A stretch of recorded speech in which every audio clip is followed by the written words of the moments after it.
सिंधु जल समझौता भारत और पाकिस्तान के बीच 19 सितंबर 1960 को हुआ था, जिसे विश्व बैंक के द्वारा करवाया गया था। ये समझौता भारत और पाकिस्तान के बीच सिंधु नदी और उसकी सहायक नदियों के पानी के बंटवारे के लिए हुआ था। हाल ही के वर्षों में, विशेष रूप से 2025 में, इस पर विवाद बढ़े हैं। जैसे भारत ने इसे निलंबित करने की घोषणा कर दी है, जो एक संवेदनशील मुद्दा है। ये समझौता दोनों देशों के लिए महत्वपूर्ण है, लेकिन इसके निलंबन से पाकिस्तान पर गंभीर प्रभाव पड़ सकते हैं। आइए इस समझौते का इतिहास के बारे में जानते हैं। सिंधु नदी जल समझौता।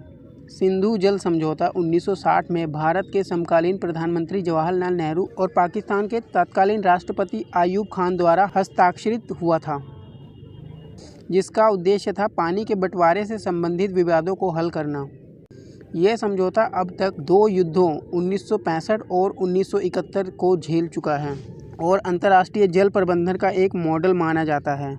आइए इस समझौते के मुख्य प्रावधान के बारे में समझते हैं, जिसमें पूर्वी नदियां सतलुज, व्यास और रावी भारत को दी गई थी और पश्चिमी नदियां सिंधु, झेलम और चेनाब पाकिस्तान को आवंटित की गई थी।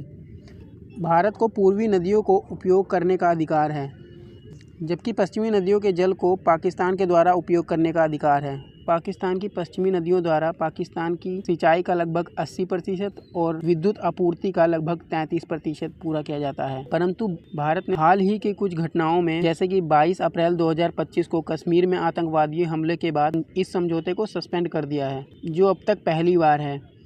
इससे पाकिस्तान को पानी की कमी का सामना करना पड़ सकता है, विशेष रूप से शुष्क मौसम में।